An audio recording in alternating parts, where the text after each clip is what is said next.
여러분 안녕히 주무셨습니까? 참 좋은 아침입니다. 우리 2016년 10월 19일 수요일 말씀으로 드리는 오늘의 번제 함께 합니다. 열왕기하 16장 1절부터 9절까지 말씀으로 같이 하겠습니다. 같이 읽어보겠습니다. 시작.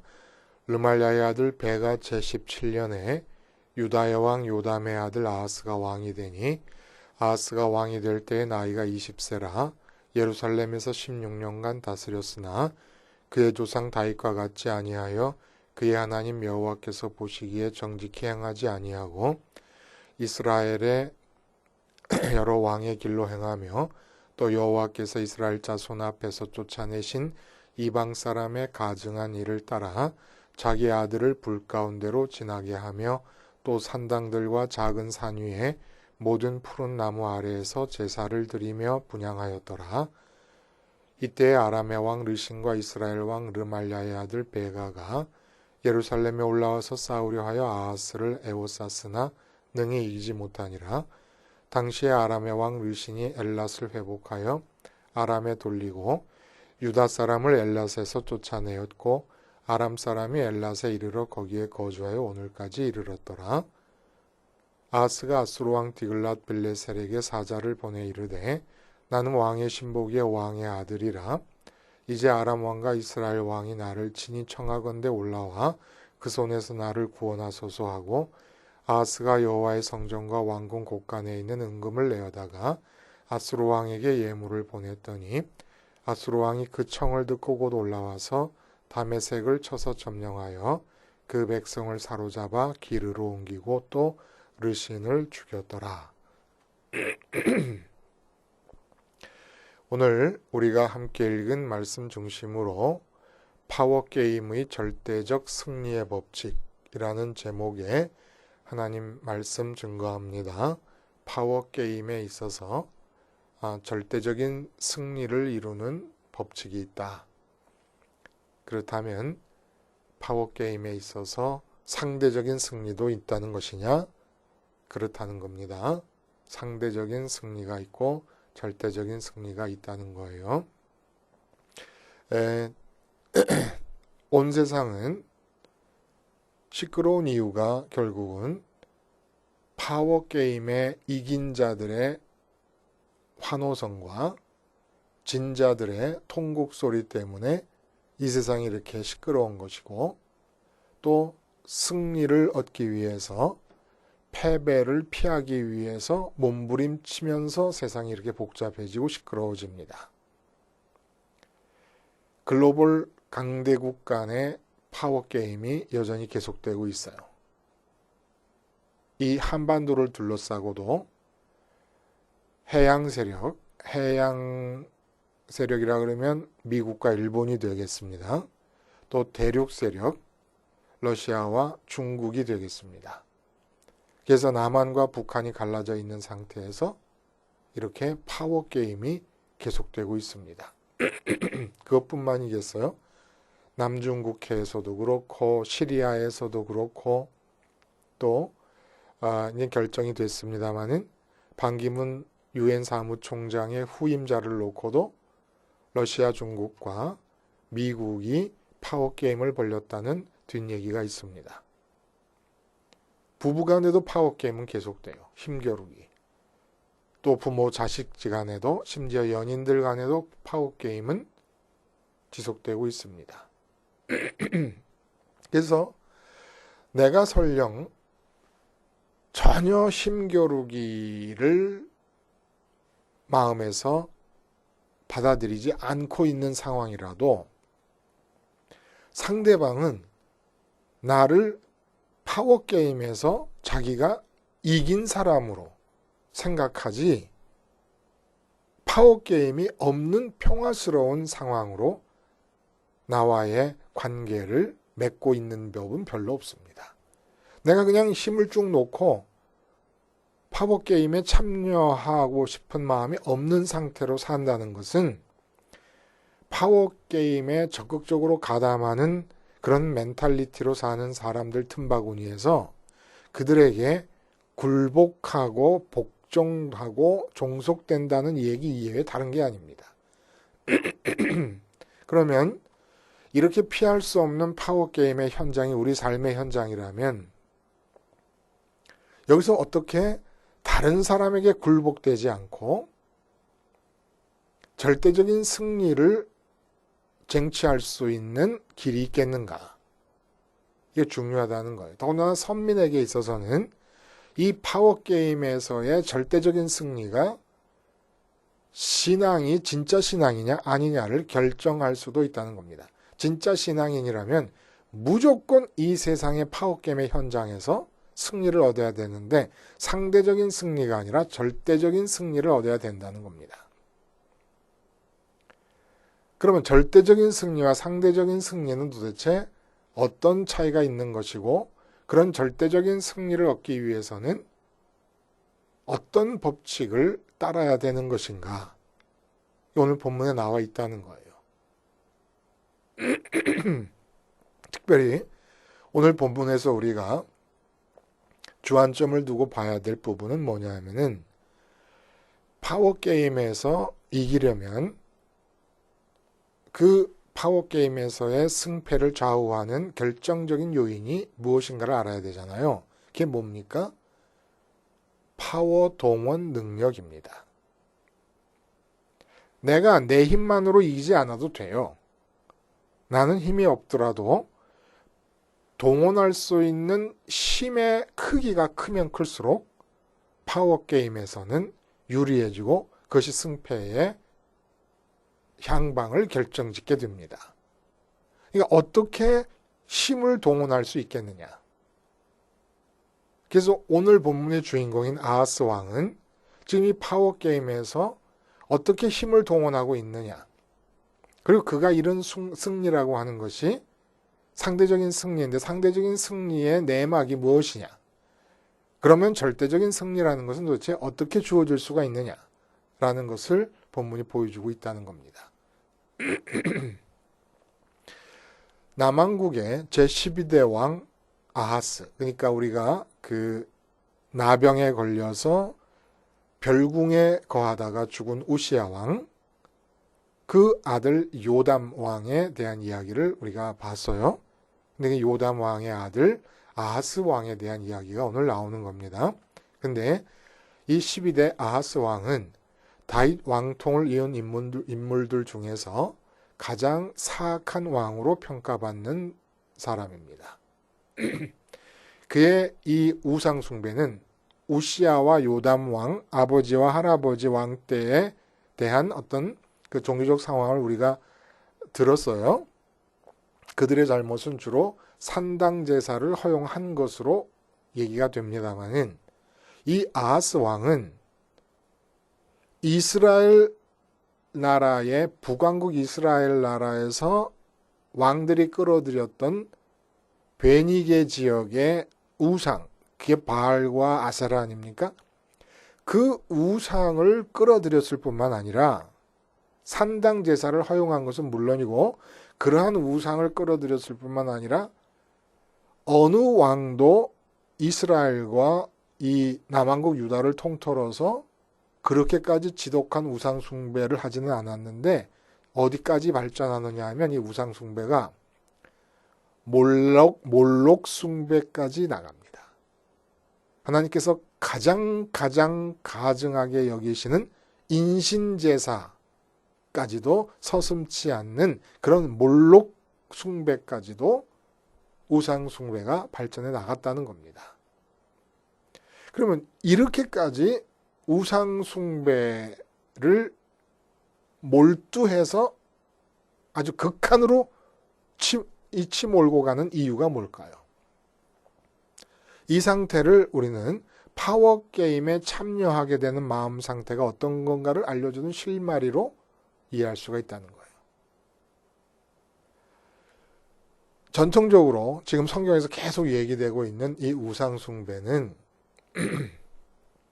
예를 들어 바알을 숭배한다 그러면 기본적으로 모든 신마다 주관하는 특별한 영역이 있다고 믿었던 그 시대에 우상숭배가 뜻하는 바는 뭡니까? 바알은 풍요와 다산을 주관하는 신이다. 아세라 여신도 또 마찬가지예요.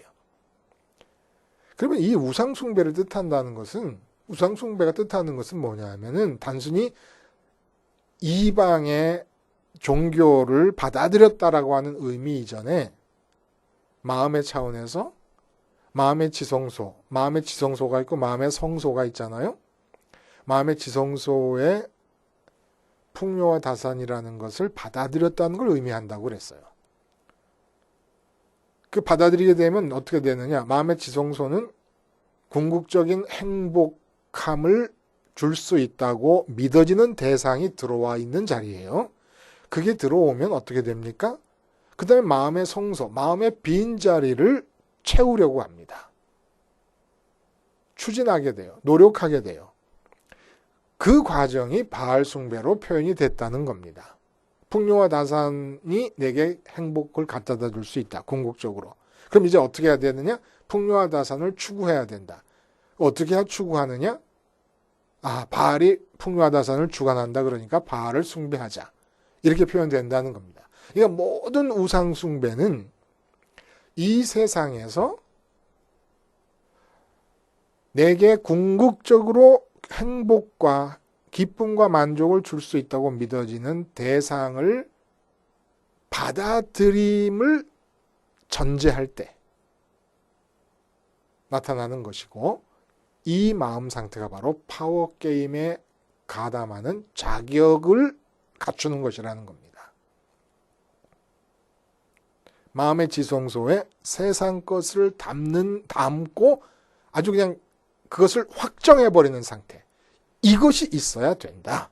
세상 것을 가지고 이것이 이루어져야만 행복할 수 있다고 믿어지는 이 확정된 상태가 이제부터 파워를 필요로 하게 되는 파워게임에 참여하게 되는 이게 시작 국면이라는 거예요. 이 마음이. 근데 여기서 한 가지 우리가 알아야 될 것은, 이제는 이런 마음 상태라면 마음의 지성소에 이 세상에 있는 것들, 인간 사회가 정해놓은 가치들 중에서 어떤 것을 담게 되면 이제는 어떤 파워게임에서 어떤 굉장한 승리를 얻어도 그것은 상대적인 승리가 될 수밖에 없다는 얘기예요. 상대적인 승리라는 것은 승리의 의미가 퇴색할 수밖에 없고, 승리가 나를 멸망하게 되는 요인으로 작용할 수 있고,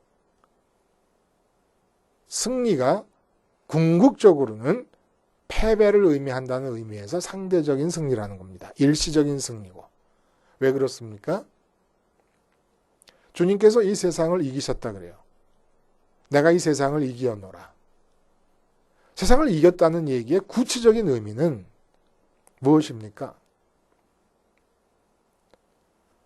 육체를 가지고 있으면서 만나게 되는 이 세상 가치 어느 것도 나의 궁극적인 행복과 기쁨과 만족을 위해서 필요로 하지 않으셨다는 얘기입니다. 그렇게 하면서 사시면서 인생을 마감하셨다는 거예요. 그래서 내가 풍요와 다산을 행복함의 궁극적인 근거로 믿는다는 것은 풍요와 다산에게 졌다는 것을 뜻한다는 겁니다. 이 세상에 졌다는 걸 뜻한다는 거예요. 그게 없으면 행복할 수 없다. 믿는 것 자체가 패배를 의미한다는 거예요. 패배를. 연인 간의 줄다리기를 할 때, 밀당을 할 때 소위, 결국 저 남자가 진짜 나를 버리면 나는 삶의 의미가 없다고 생각할 때 여자가 먼저 손을 내밀고, 저 여자가 없으면 나는 인생을 살아갈 수 없다고 믿어질 때 남자가 먼저 손을 내밀게 되지 않습니까? 풍요와 다산에 손을 내미는 이유는 그것이 없으면 안 되겠다는 패배를 인정하기 때문이라는 겁니다. 그래서 이러한 세상에 대한 궁극적인 패배가 결정된 상태에서 세상 안에서 이루어지는 파워게임에서의 승리는 상대적인 승리일 수밖에 없다는 얘기예요. 그러므로 파워게임에 임하는 마음은 이 인간 세상에서 정해놓은 가치를 마음의 지성소에 들여놓고 확정지었을 때, 이제 이 상태가 끝이다. 이것만이 나의 행복을 좌우할 수밖에 없다라고 믿을 때, 이제 세상에서의 파워게임에 참여하게 됩니다. 그 파워게임에 참여하는 예를 어떻게 들으냐? 아하스 왕의 얘기를 들어서 우리에게 가르쳐주고 계시는 거예요. 아수르가 어마어마한 대국으로 세력을 확장해 갑니다. 그런 상황에서 북왕국 이스라엘과 요단강 동편에 있는 이스라엘과 늘 적대적인 관계에 있었던 아람이 동맹을 맺고 반아수르 정책을 펼쳐나갑니다. 이때 북왕국 이스라엘과 아람이 동맹을 맺은 다음에 남유다를 침범하는데 그 이유는 뭐냐 하면은 남유다의 제12대 왕, 우리가 지금 말하고 있는 이 아하스 왕이 반아수르 정책에 가담할 것을 강압하기 위해서 침공에 들어왔습니다. 이때 요아스가 아니라 아하스, 이름이 참 어렵죠. 아하스 왕이 이들에게 굴복해가지고 북왕국 이스라엘과 아람의 동맹군에게 가담해서 반아수르 정책을 펼치지 않고 대신에 이 북왕국과 아람이 적대적으로 생각하고 있는 아람에게 화친을 요청하면서 친아수르 정책으로 맞서게 됩니다. 전형적인 국제적 파워게임이 여기서 형성되고 있는 겁니다.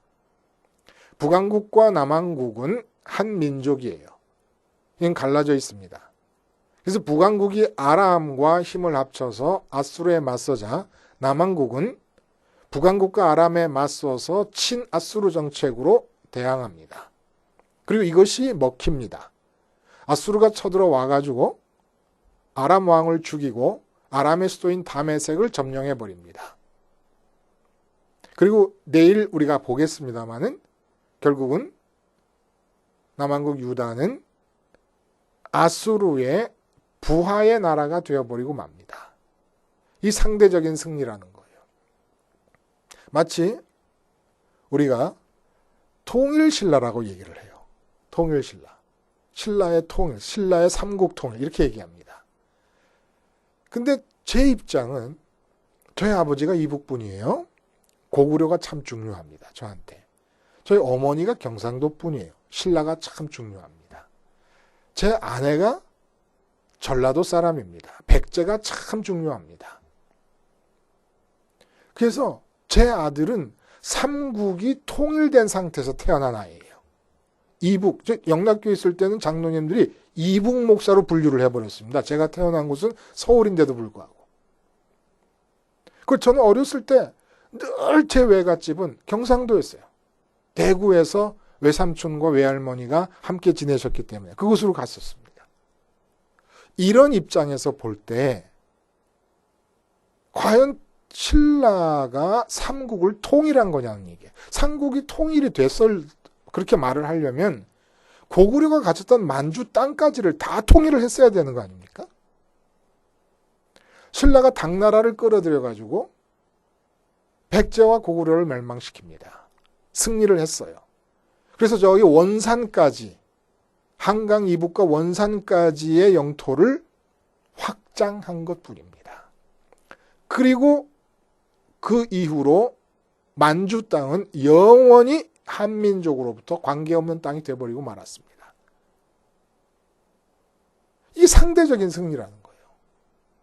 남왕국 유다가 아수르를 끌어들여서 결국 물론 북왕국이 맞서고 있었지만 뭐 백제와 고구려와 신라가 서로 으르렁대고 있는 것처럼 지금 현재 남한과 북한이 으르렁대고 있는 것처럼 그때도 으르렁대고 있었으니까 그러나 당나라를 끌어들여서 같은 민족을 멸망시킨 파워게임에서의 승리는 이 후손들에게 영원토록 그 비옥하고 광활한 만주 땅을 관계없는 땅으로 만들어버리는 결과를 가져왔듯이 남왕국 유다가 아수르에게 손을 내밀어서 북왕국을 멸한 것은 이렇게 해서 북왕국의 요 전쟁에서만 북왕국이 멸한 게 아니라 북왕국이 지상에서 사라지게 되는 발판을 만들어 놓는 겁니다. 물론 북왕국의 멸망은 북왕국 자체의 영적인 타락이 주 원인이지만 파워게임의 차원에서만 볼 때는 아수르가 이 팔레스틴 지역으로 깊숙이 진출하는 발판을 마련해 놓은 거예요. 이 아하스 왕의 친아수르 정책이. 자, 그러면 이제 문제는 어떻게 그러면 절대적인 승리가 가능하겠는가라는 거예요. 그래서 결국 그 아수르가 북왕국을 망하게 한 다음에는 남왕국 유다에 대해서 지금 현재 북왕국과 아람의 동맹군보다 더 큰 위험과 부담으로 영향력을 행사하게 됩니다. 이 상대적 승리라는 거예요. 내가 이겼는데 내 이긴 승리 때문에 내 인생이 실패하는 거예요. 그럼 절대적 승리는 뭐예요? 나중에 보겠습니다만은 이 당시 활동하던 남왕국 유다의 선지자가 있어요. 여러분 다 아시는 이사야 선지자입니다. 이렇게 북왕국 이스라엘과 아람이 동맹을 맺고 쳐들어와서 반아수르 대열에 가담시키려고 할 때에 이사야가 아하스 왕에게 충심으로 권고를 합니다. 오직 여호와께 도움을 구하세요. 저들은 여호와께서 남왕국 유다를 도우려고 하고 계시기 때문에 북왕국 이스라엘과 아람의 동맹군이라고 해봐야 연기나는 구루터기에 불과합니다. 그러나 아하스가 듣지를 않습니다. 왜? 온갖 우상 숭배를 통해서 힘을 동원하려고 했던 아하스가 굳이 여호와 하나님의 힘만을 배제할 필요는 없지 않습니까? 왜 그랬을까요? 그냥 이전의 왕들이 하듯이 이름과 존재가 따로 놀더라도 여호와 이름을 붙들고 여호와 하나님이셔 나를 도와주소서 할 수도 있지 않았겠습니까? 그러나 이사야가 말한 여호와의 파워는 동원되지 않습니다. 여호와의 파워는 언제나 스스로 나타나실 뿐입니다.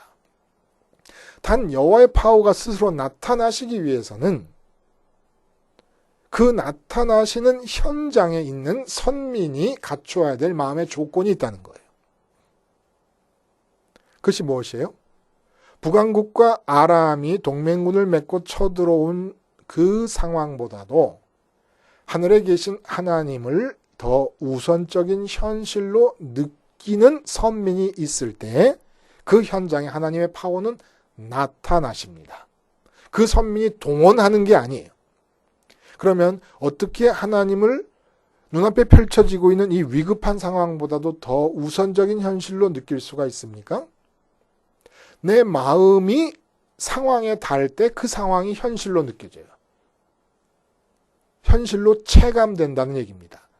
어떤 상황과 어떤 사실이 나를 둘러싸고 있어도 내가 마음을 그곳에 두지 않으면, 마음을 주지 않으면, 마음이가 닿지 않으면 현실로 체감되지가 않습니다. 그러므로 하늘에 계신 하나님이 현실로 체감되고 우선적인 현실로 체감되려면 마음이 전폭적으로 하늘에 보내져야 됩니다. 근데 하늘로 보내지려면 마음이 이 세상에 대해서 완전히 죽어야 됩니다. 세상에 대해서 죽는다는 게 뭐야? 이 세상에 대해서는 어떠한 기쁨거리와 만족거리와 행복의 근거를 찾지 않게 돼버린다는 거예요. 쉽게 말하면 극단적으로 표현을 하자면 이 아하스 왕은 어떻게 해야 되느냐? 이사야의 말대로 하려면 하나님은 이미 계획을 갖고 계신데 하나님의 힘이 동원이 돼. 내가 동원시키는 게 아니라 하나님의 힘이 스스로 나타나시는 거예요. 나타나시게 하려면 어떻게 해야 되느냐? 아하스 왕이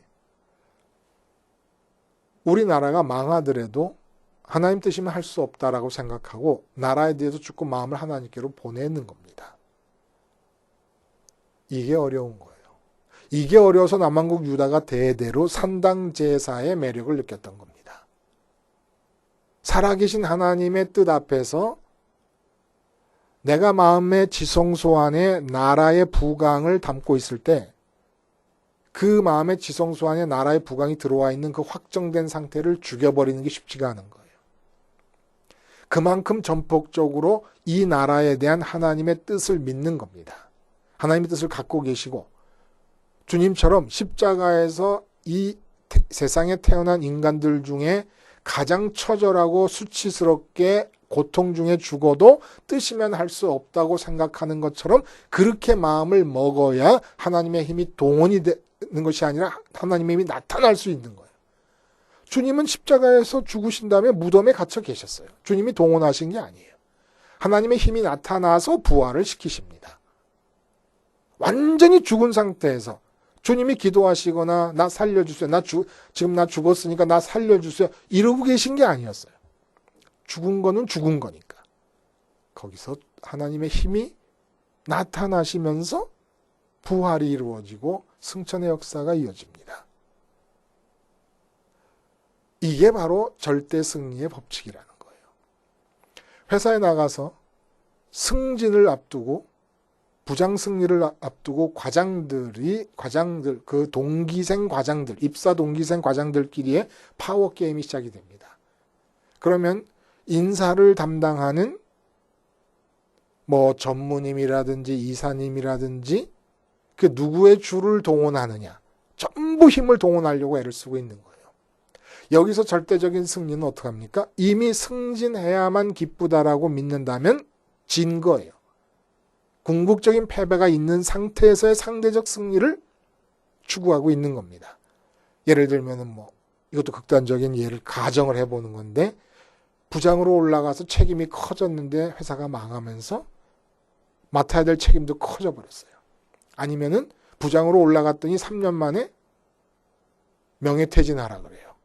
과장으로 20년 더 그곳에 남아있으면서 월급 받아서 가정을 안전하게 잘 부양을 할 수도 있고, 뭐가 뭔지를 모르는 거예요. 어느 게 중요한지를. 그러면 이러한 파워게임의 현장에서 어떻게 절대적인 승리를 하냐?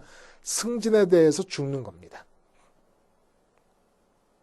온전히 하나님의 파워가 나타나시는 조건을 여성해 드리는 겁니다. 조성해 드리는 겁니다. 여건을. 그 하나님의 파워가 나타나도록